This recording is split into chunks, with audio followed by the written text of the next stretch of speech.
அன்பிற்குரிய செம்மொழி நம்பி நேயர்களுக்கு அன்பான வணக்கம்.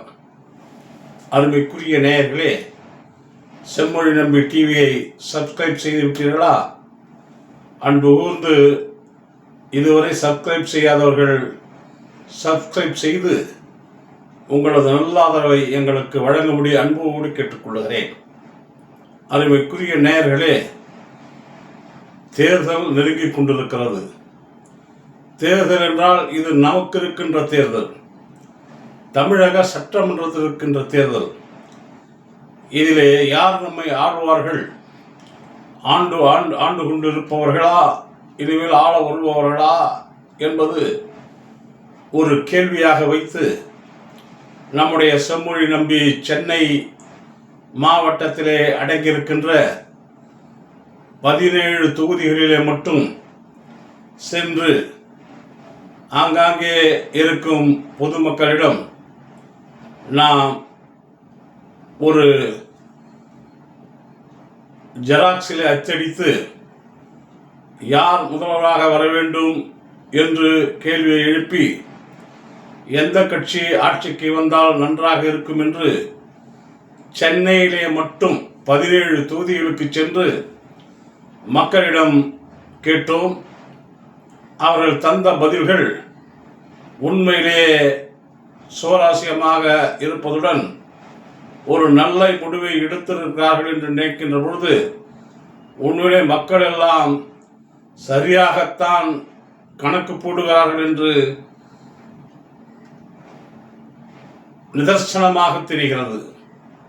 யாரோ எப்படியோ பேசினாலும் என்னென்ன வாதங்களை வைத்தாலும் ஆனால் மக்கள் தெளிவாக இருக்கிறார்கள் என்பது அதிலே எங்களுக்கு புரிந்துவிட்டது. எங்கள் குழுவிலே இருக்கின்ற நண்பர்கள் சென்று ஒவ்வொரு தொகுதிக்கும் இருவர் என்று பிரித்தெடுக்கப்பட்டது. ஏறத்தாழ ஒரு வாரத்தில் எல்லா தொகுதிக்கும் சென்று அவர்கள் ஒரு சர்வே எடுத்து அந்த சர்வேவின் ஒப்புதல் படி கொடுத்திருக்கிறார்கள். அதன்படி பார்த்தால் அவர்கள் சொல்லுகிறார்கள், மக்கள் என்ன நினைக்கிறார்கள் என்று சொன்னால், திமுக ஆட்சிக்கு வந்தால் அதிகாரம் சாதாரண மக்களிடம் வந்து விடுகிறது. திமுக ஆட்சியிலே தான் நாம் என்ன வேண்டுமென்றாலும் அரசு அதிகாரிகளை அணுக முடிகிறது, அவர்களிடம் கேள்வி கேட்க முடிகிறது, நமக்கு வேண்டியவளை போராடி பெற முடிகிறது என்று அவர்கள் தெளிவாக சொல்லுகிறார்கள். அதே போல் மக்கள் பிரதிநிதியை கூட உடனடியாக சந்தித்து வேண்டிய உதவிகளை பெறலாம் என்று அவர்கள் நம்பிக்கையுடன் சொல்லுகிறார்கள். இதை பார்க்கின்ற பொழுது நானே வியந்து விட்டேன். பரவாயில்லையே, இந்த அளவுக்கு மக்கள் பிரதிநிதிகளை அணுகுகிறார்களே என்று நினைக்கின்ற பொழுது உண்மையிலே நாம் பாராட்ட வேண்டிய ஒரு விஷயம்தான். அருமைக்குரிய நண்பர்களே, இந்த சென்னையிலே இருக்கின்ற சட்டமன்ற தொகுதிகள் அண்ணா நகர், அம்பத்தூர், ஆயிரம்விளக்கு, ராயபுரம், எழும்பூர், கொளத்தூர், சேப்பாக்கம், திருவல்லிக்கேணி, சைதாப்பேட்டை, ஆர்கே நகர், தீநகர், திருவிக்கா நகர், துறைமுகம், பெரம்பூர், மயிலாப்பூர், விருகம்பாக்கம், வில்லிவாக்கம், வேளச்சேரி என்ற 17 தொகுதிகள் இன்றைக்கு சென்னை மாவட்டத்திலே அடங்கியிருக்கின்ற 17 தொகுதிகள். இந்த 17 தொகுதிகளிலே ஒவ்வொரு தொகுதிக்கும் சென்று விசாரிக்கின்ற பொழுது மக்கள் தெளிவாகத்தான் இருக்கிறார்கள். அவர்கள் எல்லாம் என்ன சொல்லுகிறார்கள் என்று சொன்னால், திமுக ஆட்சிக்கு வந்தால்தான் மக்கள் நல உதவிகள் கிடைக்கிறது. பெரும்பாலும் இந்த விடியல் பயணத்தை அவர்கள் ரசிக்கிறார்கள், ஏற்றுக்கொள்கிறார்கள். விடியல் பயணத்தினாலே மக்கள் பலனடைவதை, மகளிர்கள் குறிப்பாக மகளிர்கள் பயனடைவதை அவர்கள் மிகவும் நம்முடைய முதல்வராக இருக்கின்ற மரியாதைக்குரிய முதல்வர் மாண்புமிகு மு.க. ஸ்டாலின் அவர்களை இந்த நேரத்திலே பாராட்டுகிறார்கள்.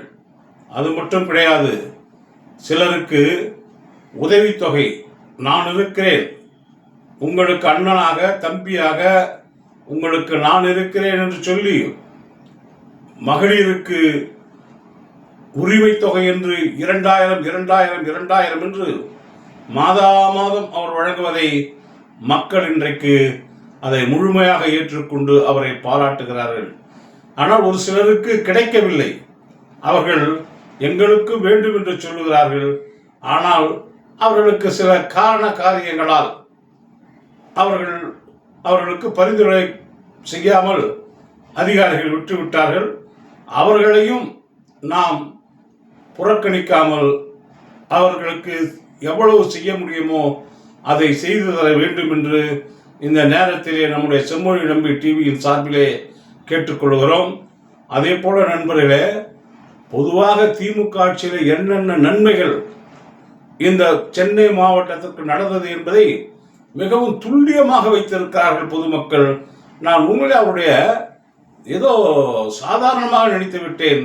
இந்த அளவுக்கு விவரம் தெரிந்தவர்களாக இன்றைக்கு பொதுமக்கள் இருக்கின்ற காரணத்தினால் அவர்களை எந்த கொம்பனு வந்தாலும் ஏமாற்றி ஓட்டு வாங்க முடியாது என்பதை நான் அந்த கள நிலவரத்திற்கு சென்றபோது புரிந்து கொண்டு என்பதை உங்கள் மத்தியிலே நான் சொல்லிக்கொள்ள ஆசைப்படுகிறேன்.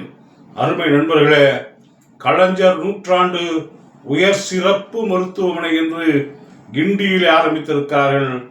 பல உயர்ந்த சிகிச்சை தனியார் மருத்துவமனையில் செய்கின்ற அளவிற்கு இந்த கலைஞர் நூற்றாண்டு உயர் சிகிச்சை மருத்துவமனையிலே சிகிச்சைகள் சாதாரண மக்களுக்கு, ஏழைகளுக்கு, வாழ்க்கையிலே நலிவுற்றவர்களுக்கு, நலிந்த பிரிவினருக்கு, நடுத்தர பிரிவினருக்கெல்லாம் இது ஒரு பெரிய வரப்பிரசாதமாக அமைந்து விட்டது என்று அந்த பகுதியில் இருக்கின்ற மக்கள், ஏன் குறிப்பாக தென் சென்னையில் இருக்கிற மக்கள் அதை ரொம்பவும் ஒரு பெரிய வரவேற்பாக இன்றைக்கு முதல்வர் அவர்களை பாராட்டி கூறுகிறார்கள் என்று சொன்னால், உண்மையிலே முதல்வர் அவர்களை இந்த நேரத்தில் செம்மொழி நம்பி டிவி பாராட்ட கடமைப்பட்டிருக்கிறது.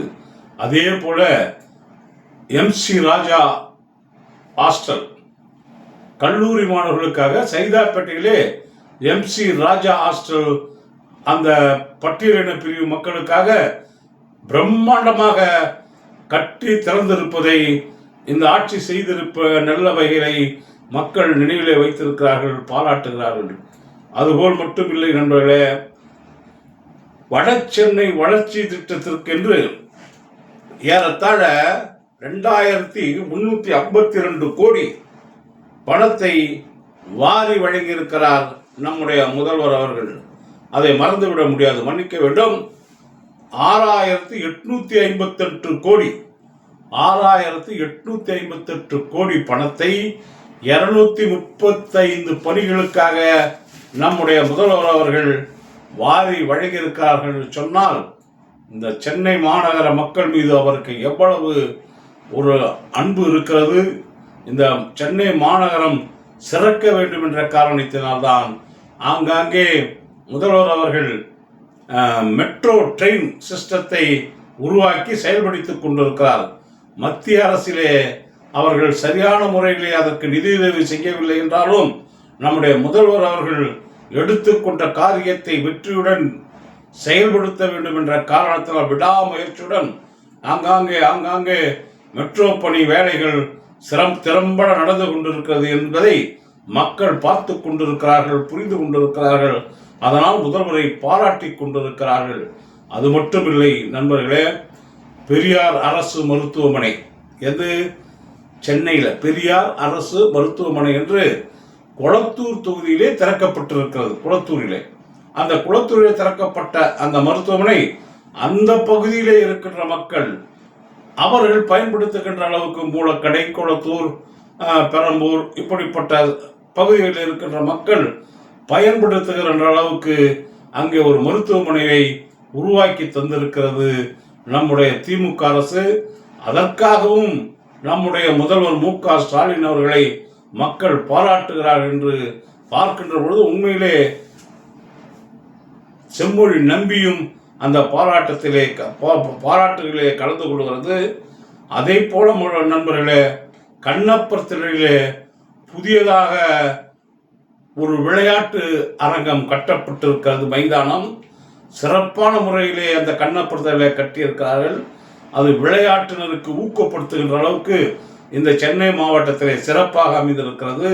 அதையும் மக்கள் பாராட்டுகிறார்கள். அதே போல வெள்ளம் வருகிற போது வெள்ளத்தை தவிர்க்க கடல் பாசிகள் இருக்கிறது. கடல் பாசிகள், அந்த கடல் பாசிகளை கொண்டு பூங்கா கட்டப்பட்டு இருக்கிறது. அது பாம்பன் குளம் கடப்பாரோடிலே கட்டப்பட்டு இருக்கிறது. அதுவும் சிறப்பாக இருக்கிறது. கடல் பாசிகளை வைத்து தண்ணீர் அரிக்காமல் இருப்பதற்காக செய்யப்பட்டிருக்கிறது. அதையும் இந்த நேரத்திலே நாம் பாராட்ட வேண்டும். அதே போல சிந்தாதிரிப்பேட்டையிலே மீன் அங்காடி, சென்னையில் இருக்கின்ற மக்கள் ஆங்காங்கே இருப்பவர்கள் எல்லாம் மீன் வாங்க வேண்டும், அதிகப்படியாக மீன் வாங்க வேண்டும். ஒரு திருவிழா விசேஷம், வீட்டிலே விசேஷம் என்று சொன்னால் சிந்தாதிரிப்பேட்டைக்கு போய் மீன் வாங்குவார்கள். அங்கே தான் மொத்த மீன் கிடைக்கும். அந்த பகுதியிலே அது ஒரே டஞ்சனாக இருக்கும், ஒரே இதுவாக இருக்கும். ஆனால் இன்றைக்கு போய் பாருங்க, அதை அருமையாக கட்டி சிந்தாதிரிப்பேட்டையில் மீன் அங்காடியை இந்த அரசு மிக மிக சிறப்பாக ஒரு வெளிநாட்டு மீன் கண்காட்சி போல சிறப்பாக அந்த மீன் அரங்கத்தை வைத்திருக்கிறார்கள். அந்த வியாபாரிகள், மீன் வியாபாரிகள் நம்முடைய இந்த அரசை சிறப்புடன் பாராட்டி கொண்டிருக்கிறார்கள்.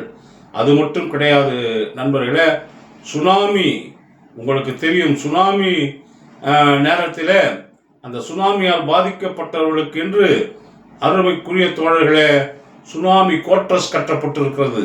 அந்த கோட்ரஸில் இருப்பவர்களுக்கு பாவம், அவர்களுக்கு ஒரு பொழுதுபோக்குக்கு அரங்கமில்லை. அதிலே கூட பொழுதுபோக்குக்கென்று ஒரு பூங்காவை, சுனாமி கோட்ரஸில் பொழுதுபோக்கு பூங்காவை இந்த அரசு நியமித்து கொடுத்திருக்கிறது என்று சொன்னால் அதை அந்த பகுதி மக்கள் உண்மையிலே மு.க. ஸ்டாலின் அவர்களை, நம்முடைய முதல்வர்களை பாராட்டி கொண்டிருக்கிறார் என்பதை இந்த நேரத்திலே நான் சொல்ல கடமைப்பட்டிருக்கேன். அதே போல ராஜா அண்ணாமலைபுரத்திலே தொல்காப்பிய பூங்கா அவ்வளவு சிறப்பாக, சீரும் சிறப்பாக, மிகவும் நேர்த்தியாக இன்றைக்கு அதை உருவாக்கி திறந்து வைத்திருக்கிறார் என்று சொன்னால் நம்முடைய முதல்வர் இப்படி சென்னை நகர வாசிகள் மத்தியிலே மிகவும் பாராட்டுகளுக்கும் வணக்கத்துக்கும் உரியவராக இருக்கிறார்.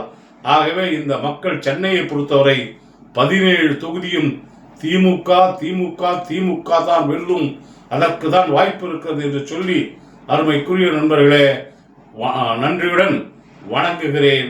மறந்து விடாமல் நம்முடைய டிவியை சப்ஸ்கிரைப் செய்யும்படி அன்போடு கேட்டுக்கொள்கிறேன். நன்றி, வணக்கம்.